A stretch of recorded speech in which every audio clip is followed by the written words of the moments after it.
എല്ലാവർക്കും വേദാന്തു മലയാളം യൂട്യൂബ് ചാനലിലേക്ക് സ്വാഗതം. നിങ്ങളെല്ലാവരും വെയിറ്റ് ചെയ്ത ഒരു കാര്യം പറയാനായിട്ടാണ് ഞാൻ വന്നത്. ഓക്കെ, നീറ്റിന് ഇനിയിപ്പോൾ 30 days നമുക്കൊന്ന് കാൽക്കുലേറ്റ് ചെയ്ത് 30 days എടുക്കാം. ആ 30 days എങ്ങനെ പഠിച്ച് 150 above സ്കോർ ചെയ്യാം? ഇപ്പം നിങ്ങൾ ഏത് ലെവലിലാണ് നിൽക്കുന്നത്, അവിടുന്ന് 150 above നമുക്ക് എങ്ങനെ എത്താം, എങ്ങനെയൊക്കെയാണ് പഠിക്കേണ്ടതെന്നുള്ള എല്ലാ കാര്യങ്ങളും നമ്മളിപ്പോൾ ഇവിടെ ഡിസ്കസ് ചെയ്യും. ഓക്കെ, അതുകൊണ്ട് എല്ലാവരും വീഡിയോ ഫുള്ള് കണ്ടിരിക്കുക. 30 days സ്റ്റഡി പ്ലാനാണ് നമ്മളിപ്പോൾ നോക്കുന്നത്. ഓക്കെ, അപ്പോൾ നമുക്കറിയാം നീറ്റിന് നമുക്കൊരു സേഫ് സ്കോർ എത്രയാണെന്ന് ചോദിച്ചാൽ 620 650 എബവ് കിട്ടിയാൽ നമുക്ക് ഏകദേശം സേഫാണ് നമുക്ക് പറയാനായിട്ട് സാധിക്കും. ഓക്കെ, അപ്പോൾ അത്രയും മാർക്ക് നമുക്ക് കിട്ടണമെങ്കിൽ നമുക്ക് ഈസി ആയിട്ട് 150 എബവ് മാർക്ക് കെമിസ്ട്രിയിൽ നിന്ന് നമുക്ക് എന്തായാലും കിട്ടും.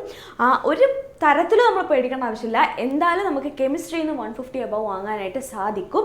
നിങ്ങളിപ്പോൾ ഞാൻ പറയുന്ന പോലെ നിങ്ങൾ പഠിച്ചു കഴിഞ്ഞാൽ ഉറപ്പായിട്ടും നിങ്ങൾക്ക് അത്ര മാർക്ക് കിട്ടുമെന്ന് ഞാൻ പറയും. കാരണം ഇങ്ങനെ ഓരോ കുട്ടികളും പഠിച്ച കഥകൾ ഞാൻ കേട്ടിട്ടുണ്ട്. ആൻഡ് ഇങ്ങനെയൊക്കെ പഠിച്ചാൽ നിങ്ങൾക്ക് എന്തായാലും 150 എബവ് മാർക്ക് കിട്ടും. ഓക്കെ, അപ്പോൾ അതെങ്ങനെയാണെന്ന് നമുക്ക് നോക്കാം. യെസ്, നമുക്കറിയാം കെമിസ്ട്രിയിൽ നമുക്ക് 3 പാർട്സ് ആണുള്ളത്. ഫിസിക്കൽ ഉണ്ട്, ഇനോർഗാനിക് ഉണ്ട്, ഓർഗാനിക് ഉണ്ട്. ഓക്കെ, അപ്പം ഈ 3 പാർട്സിനും ഈ 30 days ഞാൻ 10 days കൊടുക്കുകയാണ്. ഇനിയിപ്പം ഇതിൽ ഏതെങ്കിലും ചിലത് നിങ്ങൾക്ക് കുറച്ച് ഡേയ്സ് എടുക്കുന്നുണ്ടാവുള്ളൂ. കാരണം നിങ്ങൾക്ക് അത്യാവശ്യം അറിയാവുന്ന ചാപ്റ്റേഴ്സ് ഉള്ളതാണെങ്കിൽ അതിന് നിങ്ങളൊരു 8 അല്ലെങ്കിൽ അതിന് നിങ്ങളൊരു 8 അല്ലെങ്കിൽ 7 days ഒക്കെ കൊടുത്തിട്ട് ബാക്കി ഡേയ്സ് നിങ്ങൾക്ക് ഏതിനാണോ കൂടുതൽ വേണ്ടത് അതിന് നിങ്ങൾ കൂടുതൽ ഡേയ്സ് എടുത്തിട്ട് നിങ്ങൾ ഈ 30 days ഈ പറയുന്ന കാര്യങ്ങൾ നിങ്ങൾ ചെയ്യാം. ഓക്കെ, അതെന്തൊക്കെയാണെന്ന് വെച്ചാൽ നമ്മൾ പറഞ്ഞു ഫിസിക്കൽ ഉണ്ട്, ഇനോർഗാനിക് ഉണ്ട്, ഓർഗാനിക് ഉണ്ട്. ഫിസിക്കൽ കെമിസ്ട്രി നിങ്ങൾ പഠിക്കുന്ന സമയത്ത് നിങ്ങൾ എന്താ ചെയ്യേണ്ടതെന്ന് വെച്ചാൽ ഫിസിക്കൽ കെമിസ്ട്രിയാണ് നമുക്ക് ഏറ്റവും ഈസി ആയിട്ട് മാർക്ക് വാങ്ങാൻ പറ്റുന്ന ഒരു പാർട്ടാണ് ഫിസിക്കൽ കെമിസ്ട്രി. കാരണം കൂടുതൽ ന്യൂമറിക്കൽസ് എന്നാണ് ഈ ഭാഗത്തു നിന്ന് വരുന്നത്. അതുകൊണ്ട് ആ ഫോർമുലാസ് നിങ്ങൾ എപ്പോഴും റിവൈസ് ചെയ്തുകൊണ്ടിരിക്കുക. ഓക്കെ, ഫോർമുല നിങ്ങൾ റിവൈസ് ചെയ്തുകൊണ്ടിരിക്കുക, നോട്ട്സ് വായിക്കുക. NCERT ഫിസിക്കൽ കെമിസ്ട്രീൻ്റെ ഈ ഒരു സമയത്ത്, ഈ ഒരു തിരക്ക് പിടിച്ച സമയത്ത് നിങ്ങൾ വായിക്കണം എന്ന് ഞാൻ പറയില്ല. പകരം നിങ്ങൾക്ക് 1 ഷോട്ട് വീഡിയോസ് ഉണ്ട്, നമ്മളെ ചാനലിൽ ഇടുന്നുണ്ട്. ഇനി 1 ഷോട്ട് വീഡിയോസ് നിങ്ങൾക്ക് അങ്ങനെ കാണാം. ആൻഡ് നോട്ട്സ് നമ്മൾ ടെലഗ്രാം ചാനലിൽ ഇടുന്നുണ്ട്. വേറെ നോട്ട്സ് നിങ്ങളുടെ കയ്യിലുണ്ടെങ്കിൽ അതും നിങ്ങൾക്ക് പഠിക്കാവുന്നതാണ്. ഓക്കെ, അപ്പോൾ നിങ്ങൾക്ക് നോട്ട്സ് വേണമെങ്കിൽ നമ്മുടെ ടെലഗ്രാം ചാനലിൽ ജോയിൻ ചെയ്യുക. താഴെ ചാനലിൻ്റെ ലിങ്ക് ഉണ്ട്. Okay, yes. ഓക്കെ, അപ്പോൾ അത് പോട്ടെ. ഫിസിക്കൽ കെമിസ്ട്രി പഠിക്കാൻ നിങ്ങൾ ഒന്നുകിൽ 1 ഷോട്ട് വീഡിയോസ് കാണുക അല്ലെങ്കിൽ നോട്ട്സ് നല്ലോണം വായിക്കുക. കാരണം നമ്മുടെ NCERT ഇപ്പോൾ വായിക്കൽ നിങ്ങൾക്ക് കുറച്ച് റിസ്ക് ആയിരിക്കും. Okay, yes. പിന്നെ നിങ്ങൾ ആ വായിച്ച കാര്യങ്ങൾ നിങ്ങൾ റിവൈസ് ചെയ്തുകൊണ്ടിരിക്കുക. ഫോർമുല ഷീറ്റ് നിങ്ങൾ ഉണ്ടാക്കുക. എല്ലാ ഫോർമുലാസും എഴുതി വെച്ചിട്ട് ഓരോ ചാപ്റ്ററിൽ നിന്നുള്ള ഫോർമുലാസ് എഴുതി വെക്കുക. അത് എന്ത് ചെയ്യുക, അത് റിവൈസ് ചെയ്തുകൊണ്ടേ ഇരിക്കുക. ആൻഡ് മോസ്റ്റ് ഇമ്പോർട്ടൻറ്റ് PYQs നിങ്ങൾ എന്തായാലും ചെയ്യണം. ഓക്കെ, PYQs ചെയ്യുക. ആൻഡ് ടെസ്റ്റ് ഉണ്ടാവും, മോക്ക് ടെസ്റ്റ് ഉണ്ടാവും നമ്മുടെ എക്സാം എടുക്കുന്ന സമയത്ത്. ആ സമയത്ത് മോക്ക് ടെസ്റ്റും എഴുതുക. ആൻഡ് അല്ലെങ്കിൽ ഫിസിക്കൽ കെമിസ്ട്രി റിലേറ്റഡ് ആയിട്ടുള്ള ക്വസ്റ്റ്യൻസ് എടുത്തിട്ട് അത് സോൾവ് ചെയ്യാനായിട്ട് ശ്രമിക്കുക. ഓരോ ക്വസ്റ്റ്യനും നിങ്ങൾ എത്ര സമയം എടുക്കുന്നുണ്ടെന്ന് നോക്കിയിട്ട് അതിനനുസരിച്ച് നിങ്ങൾ സമയമൊക്കെ കാൽക്കുലേറ്റ് ചെയ്തിട്ട് നിങ്ങൾ എന്ത് ചെയ്യുക, നിങ്ങൾ പ്രാക്ടീസ് ചെയ്ത് പഠിക്കുക. ഓക്കെ, ഓരോ ന്യൂമറിക്കൽസും ചിലപ്പോൾ നിങ്ങൾക്ക് ഒരുപാട് സമയം എടുക്കുന്നുണ്ടാവും. അപ്പം എവിടെയാണ് നിങ്ങൾ മാറ്റം വരുത്തേണ്ടത് നിങ്ങൾ തന്നെ മനസ്സിലാക്കുക. കാരണം നമ്മളെ എക്സാമിന് നമുക്ക് ഓരോ സെക്കൻഡും നമുക്ക് വിലപ്പെട്ടതാണ്. അതുകൊണ്ട് തന്നെ നിങ്ങൾ ക്വസ്റ്റ്യൻസ് സോൾവ് ചെയ്യുന്ന സമയത്ത് നല്ലോണം ശ്രദ്ധിക്കുക എവിടെയാണ് ഞാൻ സ്ലോ ആയി പോകുന്നത്. ആ ഒരു പോർഷൻ നമ്മൾ കുറച്ചും കൂടി ഇമ്പ്രൂവ് ചെയ്യേണ്ടതായിട്ടുണ്ട്. അങ്ങനത്തെ രീതിയിലുള്ള കുറേ ക്വസ്റ്റ്യൻസ് ചെയ്തിട്ട് നിങ്ങൾ എന്ത് ചെയ്യുക, പ്രാക്ടീസ് ചെയ്യുക. Okay, yes. അപ്പോൾ നമ്മുടെ ഫിസിക്കൽ കെമിസ്ട്രി അങ്ങനെ കഴിയും. ദെൻ ഓർഗാനിക് കെമിസ്ട്രിയിൽ നമ്മൾ NCERT എടുത്ത് വെച്ചിട്ട് ഓരോ പേജും ഞാൻ 10 minutes പഠിച്ചു തീർക്കും എന്നുള്ള ഒരു വിശ്വാസം നിങ്ങൾക്ക് വേണം. ഈ ഒരു പേജ് ഞാൻ 10 minutes പഠിക്കും, അടുത്ത പേജ് 10 minutes പഠിക്കും എന്ന് പറഞ്ഞാൽ അങ്ങനെ നിങ്ങൾ എന്ത് ചെയ്യണം, ആ പേജസ് പഠിച്ച് പോകണം. ഓക്കെ, പെട്ടെന്ന് നമ്മൾ ടോപ്പിക്സ് കവർ ചെയ്യണം. കാരണം നിങ്ങളിപ്പോൾ കുറേ പഠിച്ച കുട്ടികളാണ്, നിങ്ങൾക്ക് അറിയുന്നത് തന്നെയാണ്. ഓക്കെ, അതുകൊണ്ട് നിങ്ങൾ അധികം ടൈമൊന്നും എടുക്കില്ല. നമ്മൾ എന്തായാലും ഒരു പ്രാവശ്യമെങ്കിലും നമ്മൾ ആ NCERT ആ ചാപ്റ്റർ വായിച്ചിട്ടുണ്ടാവും. കറക്റ്റ് അല്ലേ? അപ്പോൾ നിങ്ങൾക്ക് പെട്ടെന്ന് 10 minutes ഓരോ പേജസ് തീർത്തിട്ട് നിങ്ങൾ എന്ത് ചെയ്യണം, പോകണം. ആൻഡ് അതിൻ്റെയും നിങ്ങൾക്ക് NCERT വായിച്ച് കഴിഞ്ഞതിന് ശേഷം ഒന്നുകൂടെ തറവാക്കാൻ നിങ്ങൾ 1 ഷോട്ട് വീഡിയോസ് കാണുക, PYQs ചെയ്യുക, ടെസ്റ്റ് ചെയ്യുക. ആൻഡ് ഇതിലാണ് നമ്മുടെ ഈ എന്നെ സംബന്ധിച്ചിടത്തോളം ഈ ബ്ലോക്ക് എലമെൻറ്റ്സ് എനിക്ക് ഭയങ്കര ഡിഫിക്കൽട്ടായിരുന്നു പഠിക്കാനായിട്ട്. എസ് ബ്ലോക്ക് ആയിക്കോട്ടെ, പി ആയിക്കോട്ടെ, ഡി ആൻഡ് എഫ് ആയിക്കോട്ടെ, ഈ എല്ലാ ചാപ്റ്റേഴ്സും ഭയങ്കര ബുദ്ധിമുട്ടായിരുന്നു. അതിൽ ഈ ഇനോർഗാനിക്കിൽ തന്നെ നമുക്ക് കുറേ ഓർഡേഴ്സും കാര്യങ്ങളൊക്കെ വരുന്നുണ്ട്. ഈ ഓർഡറും നമ്മൾ എന്താണ് ആ ഒരു ഓർഡറിനുള്ള റീസണിങ്ങും ഒക്കെ നമുക്ക് അറിഞ്ഞിരിക്കണം. ഓക്കെ, ഒരുപാട് ഓർഡറും ട്രെൻഡും ഒക്കെ നമുക്ക് കുറേ വരുന്നുണ്ട് ഇനോർഗാനിക് കെമിസ്ട്രിയിൽ. അപ്പോൾ നിങ്ങൾ അത് പഠിക്കണം. ആൻഡ് അതിൻ്റെ കൂടെ തന്നെ അതിൻ്റെ റീസണിങ്ങും പഠിക്കണം. കാരണം നമുക്ക് അസർഷൻ റീസണിൽ ഒരുപാട് ക്വസ്റ്റ്യൻസ് ചോദിക്കുന്നത് ഈ ഒരു ടൈപ്പ് ആയിരിക്കും. ആൻഡ് ഓർഗാനിക് കെമിസ്ട്രിയിൽ ഉണ്ടായിരിക്കും. ഓക്കെ, പൊതുവേ ഈ ട്രെൻഡ്സ് ഒക്കെയാണ് അധികം ഈ അസർഷൻ റീസൺ ക്വസ്റ്റ്യൻസിൽ നമ്മൾ കാണുന്നത്. അതിൻ്റെ റീസൺ നമുക്ക് കറക്റ്റ് അറിഞ്ഞിരിക്കണം, എന്നെങ്കിലേ നമുക്ക് കറക്റ്റ് ആൻസർ കിട്ടുള്ളൂ. ക്ലിയർ?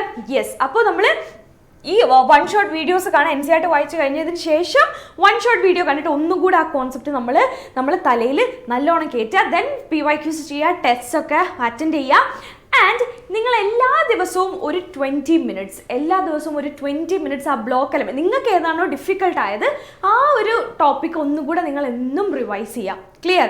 ഓക്കെ, എന്നോട് ചോദിച്ചാൽ ഞാൻ പറയും ബ്ലോക്ക് എലമെന്റ്സ് ആയിരിക്കും അങ്ങനെ എനിക്ക് റിവൈസ് ചെയ്യേണ്ടതായിട്ടില്ല. കാരണം അത് ഭയങ്കര ഡിഫിക്കൽട്ടായിരുന്നു എനിക്ക് പഠിക്കാനായിട്ട്. ആൻഡ് അതുപോലെ നിങ്ങൾക്ക് ഏതാണോ ഡിഫിക്കൽട്ട് ആയിട്ടുള്ളത് അത് നിങ്ങൾ എല്ലാ ദിവസവും ഒരു 20 മിനിറ്റ്സ് ഇങ്ങനെ വായിക്കുക. ഓക്കെ, റിവൈസ് ചെയ്യുക. പഠിച്ച കാര്യങ്ങൾ തന്നെ വീണ്ടും വീണ്ടും പഠിച്ചിട്ട് റിവൈസ് ചെയ്യുക. ഓക്കെ, ഇനി നെക്സ്റ്റ് നമ്മൾ പോകുന്നത് ഓർഗാനിക് ആണ്. ഓർഗാനിക് എപ്പോഴും നമുക്ക് ട്രിക്കി ക്വസ്റ്റ്യൻസ് ആണ് കാണാറുള്ളത്. മെയിനായിട്ട് നമ്മൾ നെയിം റിയാക്ഷൻസും ആൻഡ് റിയേജൻസും, ഓരോ റിയാക്ഷൻസിൻ്റെയും റിയേജൻസും നമുക്ക് മെയിനായിട്ട് അറിയണം. അത് വെച്ചിട്ട് ക്വസ്റ്റ്യൻസ് ഒരുപാട് ഉണ്ടാവാറുണ്ട്. നെയിം റിയാക്ഷൻസും നമ്മുടെ റിയേജൻസും നമുക്ക് അറിയേണ്ടതായിട്ടുണ്ട്. Okay, yes. അപ്പോൾ ഇവിടെയും നിങ്ങൾ വൺ ഷോട്ട് വീഡിയോസ് കാണുക, അല്ലെങ്കിൽ നോട്ട്സ് വായിക്കുക. ആൻഡ് NCERT പറ്റുമെങ്കിൽ നിങ്ങൾക്ക് കംപ്ലീറ്റ് ചെയ്യാം.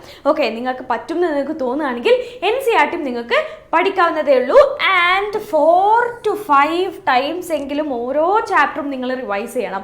അതിനൊക്കെ ഉള്ള സമയം നിങ്ങൾ ഈ 10 ഡേയ്സിൽ കണ്ടുപിടിക്കണം. ഓർഗാനിക് കെമിസ്ട്രി ഉറപ്പായിട്ടും നിങ്ങൾക്ക് ആ 10 ഡേയ്സിൽ പഠിച്ചു തീർക്കാനായിട്ട് സാധിക്കും. 4 to 5 ടൈംസ് എങ്കിലും പഠിച്ച കാര്യങ്ങൾ വീണ്ടും വീണ്ടും റിവൈസ് ചെയ്ത് നിങ്ങൾ പഠിക്കണം. ഓക്കെ, ഒരിക്കലും മടുത്തു എന്ന് പറഞ്ഞ് പോകരുത്. കാരണം നിങ്ങൾക്ക് ഒരു PYQs ചെയ്യുമ്പോഴായിരിക്കും അതിൻ്റെ ബുദ്ധിമുട്ട് നിങ്ങൾക്ക് മനസ്സിലാവുക. ഓക്കെ, ഓരോ PYQs ചെയ്യുമ്പോഴും ക്വസ്റ്റ്യൻസ് നിങ്ങൾ സോൾവ് ചെയ്യുന്ന സമയത്ത് നിങ്ങൾക്ക് എന്തെങ്കിലും കിട്ടുന്നില്ല എന്ന് തോന്നുകയാണെങ്കിൽ അപ്പം തന്നെ നിങ്ങൾ എഴുതി വെച്ച ഓരോ പഠിക്കുന്ന സമയത്ത് ഷോർട്ട് നോട്ട്സ് ഉണ്ടാക്കിയിട്ടുണ്ടെങ്കിൽ നിങ്ങൾക്ക് വളരെ ഉപകാരപ്രദമാവും ഈ ഒരു സമയത്ത്. കാരണം നിങ്ങൾക്ക് എന്തെങ്കിലും ഡൗട്ട് ഉണ്ടെങ്കിൽ എല്ലാം കൂടെ നിങ്ങൾക്ക് തരേണ്ട കാര്യം ഉണ്ടാവില്ല. ആ ഒരു നോട്ട് നമുക്ക് നോക്കിയാൽ നമുക്ക് കാണാൻ പറ്റും ഏത് റിയാക്ഷനാണ് എന്താണ് എന്നൊക്കെ ഉള്ളത് നിങ്ങൾക്ക് പെട്ടെന്ന് മനസ്സിലാവും. ഓക്കെ, അപ്പോൾ നിങ്ങൾ നോട്ട്സ് വേഗം പോയി റെഫർ ചെയ്യുക. ക്വസ്റ്റ്യൻസ് സോൾവ് ചെയ്യുന്ന സമയത്ത് നിങ്ങൾക്ക് എന്തെങ്കിലും ബുദ്ധിമുട്ടുണ്ടെങ്കിൽ ആ ഒരു പോർഷൻ ഒന്നുകൂടെ പോയി പഠിക്കുക. അതാണ് ഞാൻ പറഞ്ഞത്, 4 to 5 ടൈംസ് എങ്കിലും നിങ്ങൾ ഓരോ ചാപ്റ്ററും റിവൈസ് ചെയ്തുകൊണ്ട് പഠിക്കണം ഈ ഓർഗാനിക് കെമിസ്ട്രി പഠിക്കുന്ന സമയത്ത്. കാരണം നല്ല ട്രിക്കി ക്വസ്റ്റ്യൻസ് ആണ് നമ്മൾ നീറ്റിന് കണ്ടുവരാറുള്ളത് ഓർഗാനിക് കെമിസ്ട്രി പഠനം. കൂടുതൽ നമ്മൾ ഈസിനെസ് നോക്കുകയാണെങ്കിൽ കൂടുതൽ ഈസി ആയിട്ട് വരുന്നത് ഫിസിക്കൽ കെമിസ്ട്രി എന്നായിരിക്കും. കാരണം ഡയറക്റ്റ് ഫോർമുല ആയിരിക്കും നിങ്ങൾക്ക് മിക്കവാറും ചോദിക്കുന്നത്. ഡയറക്റ്റ് ഫോർമുല നമുക്ക് അറിയുന്ന ഫോർമുല തന്നെ ആയിരിക്കും ചോദിക്കുന്നത്. Okay, yes. ആൻഡ് അതുപോലെ തന്നെ ടെസ്റ്റും നിങ്ങൾ എന്ത് ചെയ്യുക, ചെയ്തു നോക്കുക. Okay, yes. അപ്പോൾ അത്രയാണ് നമ്മൾ സ്റ്റഡി പ്ലാനിൽ നമ്മൾ പറയുന്നത്. ആൻഡ് ഓരോ ചാപ്റ്ററിലും ഇമ്പോർട്ടൻ്റ് ആയിട്ടുള്ള ടോപ്പിക്സ് എന്തൊക്കെയാണെന്നുള്ള കാര്യം നമ്മൾ ഈ ഒരു PDF-ൻ്റെ കൂടെ നമ്മൾ ടെലഗ്രാമിൽ ആഡ് ചെയ്യുന്നതായിരിക്കും. അപ്പോൾ നിങ്ങൾ അത് നോക്കിയിട്ട് ആ ടോപ്പിക്സ് ഒക്കെ നിങ്ങൾ ഉഷാറായിട്ട് പഠിച്ചിട്ടുണ്ടെന്ന് നിങ്ങൾ ഉറപ്പുവരുത്തുക.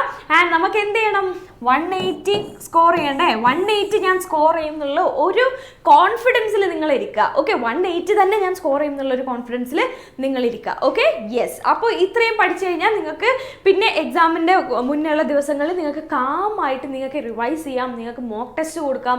ഇങ്ങനെ ഒരുപാട് കാര്യങ്ങൾ നിങ്ങൾക്ക് ചെയ്യാനായിട്ട് സാധിക്കും. ഓക്കെ, ഇനി വരുന്ന 30 ഡേയ്സിൽ നിങ്ങൾ ഇങ്ങനെ ഒന്ന് പഠിച്ചു നോക്കും. ആൻഡ് ഓരോ ചാപ്റ്ററിലെയും ഇമ്പോർട്ടൻറ്റ് ടോപ്പിക്സ് ഞാൻ പറഞ്ഞുതരാം. അതിൽ നിങ്ങൾ കൂടുതൽ സമയം അതിനുവേണ്ടി ചെലവഴിച്ചിട്ട് നിങ്ങൾ ആ ചാപ്റ്റർ പഠിക്കാനായിട്ട് ശ്രദ്ധിക്കാം. ഓക്കെ, അപ്പോൾ എല്ലാവരും നമ്മുടെ ടെലഗ്രാം ചാനലിൽ ജോയിൻ ചെയ്യുക. അതിലായിരിക്കും ഞാൻ ആ സ്ലൈഡ് ഷെയർ ചെയ്യുന്നത്. അതുകൊണ്ട് എല്ലാവരും ടെലഗ്രാം ചാനലിൽ ജോയിൻ ചെയ്യുക. ആൻഡ് എല്ലാവരും നന്നായി ഉഷാറായിട്ട് പഠിക്കുക. അത്രയേ ഉള്ളൂ. അപ്പോൾ എല്ലാവർക്കും all the best for your exam. And yes, ഇതുപോലുള്ള കുറേ ഇൻഫോർമേറ്റീവ് ആയിട്ടുള്ള വീഡിയോസ് ആയിട്ട് നമ്മുടെ ഓരോ ചാപ്റ്ററിൻ്റെ വൺ ഷോട്ട് വീഡിയോ ആയിട്ട് ഞാൻ ഇനിയും വരും. അതുകൊണ്ട് എല്ലാവരും നമ്മുടെ ചാനൽ സബ്സ്ക്രൈബ് ചെയ്യുക. നിങ്ങൾക്ക് വീഡിയോ ഇഷ്ടപ്പെടുന്നുണ്ടെങ്കിൽ ലൈക്ക് ചെയ്യുക. അപ്പോൾ യെസ്, അത്രയേ ഉള്ളൂ. നമ്മുടെ നെക്സ്റ്റ് വീഡിയോയിൽ കാണുന്നവരെ ബൈ.